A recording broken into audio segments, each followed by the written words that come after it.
नमस्कार, मैं गौतम शर्मा आप सबका एक बार फिर से अपने YouTube चैनल स्पिरिचुअल जर्नी 999 पे स्वागत करता हूं और आशा करता हूं कि जो पिछला वीडियो हमने पितृदोष के ऊपर डाला था उसको देख के आपको काफ़ी हद तक अपने जीवन में अगर कोई आपको पितृदोष जैसी समस्या चल रही है तो उसके लक्षणों को समझने में काफ़ी हद तक आसानी हुई होगी कि किन कारणों से आपको पितृदोष लगता है। उन कारणों की आपको समझ आई होगी।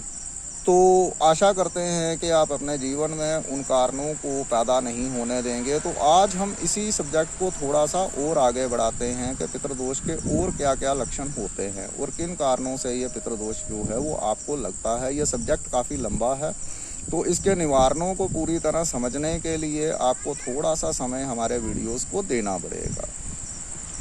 तो जिस परिवार में पितृदोष लग गया होता है या जिस शख्स को पितृदोष लग गया होता है उसके जो है वो अपने पारिवारिक सदस्यों के साथ भी काफ़ी हद तक वैचारिक मतभेद बन जाते हैं।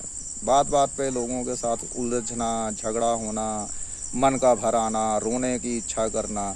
और सबसे बड़ी चीज़ ये है कि जिस परिवार में ये लगा होता है उस परिवार में जो है वो मिसकैरेज बहुत होते हैं, क्योंकि पितृ जो है वो आपके पूर्वज हैं, आपके कुल को चलाने वाले। जब वो आपसे नाराज़ हो जाते हैं, कुपित हो जाते हैं, तो वो आपके कुल को आगे बढ़ाने में इनकार कर देते हैं।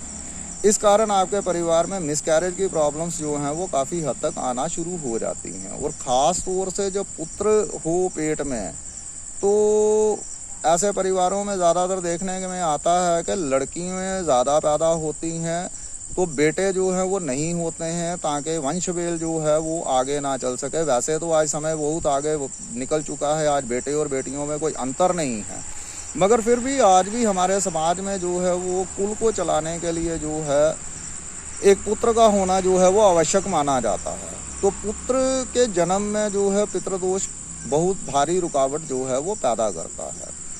तो इसका एक कारण ये भी समझ लीजिए कि पितृदोष तब तक किसी परिवार को नहीं लगता है जब तक कि आपका कुल का देवता जो है वो आपके खिलाफ नहीं है, आपके अगेंस्ट नहीं है, आपके ऊपर कुपित नहीं है। किसी कारण से आपके कुल देवता का कोप आपको नहीं लगा हुआ है, क्योंकि जिस परिवार का कुल देवता सही चल रहा होता है उसे पितृदोष नहीं लगता है।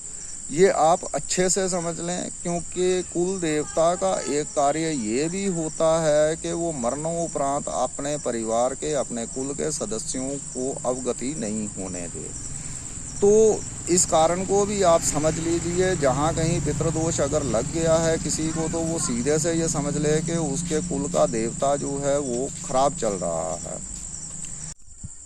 बहुत से परिवार ऐसे भी हैं जिन परिवारों में कुल देवी देवताओं की परंपरा नहीं होती है, तो ऐसे लोगों के लिए हमारा ये कहना नहीं है।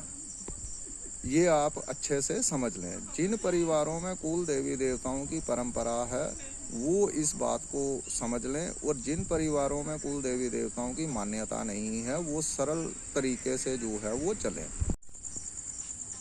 तो बहुत सी जगह ऐसा भी देखने में आता है कि कुछ लोगों को जो है अपने पितरों की सवारी भी आना शुरू हो जाती है। जैसे हमारे शहर में ये प्रॉब्लम काफ़ी ज़्यादा है, और बहुत से लोग ऐसे होते हैं जिन्होंने मतलब देवी देवताओं की तरह ही अपने पितरों को घर में स्थापित कर देते हैं।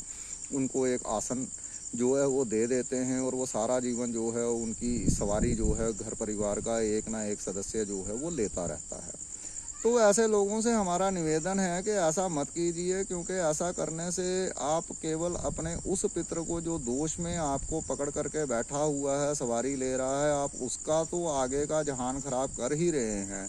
उसके साथ साथ आप अपना भी कुल परिवार का सारा जहान जो है वो खराब कर रहे हैं, क्योंकि जिस घर में एक बार स्थापना हो जाती है उस घर की आने वाली पीढ़ियाँ भी जो हैं वो कभी गति को प्राप्त नहीं कर पाती हैं, क्योंकि आपका वो पितृ जो घर परिवार में आसन पे स्थापित है वो हमेशा के लिए इस लोक में फंस गया है, वो आपको भी आगे नहीं जाने देता है।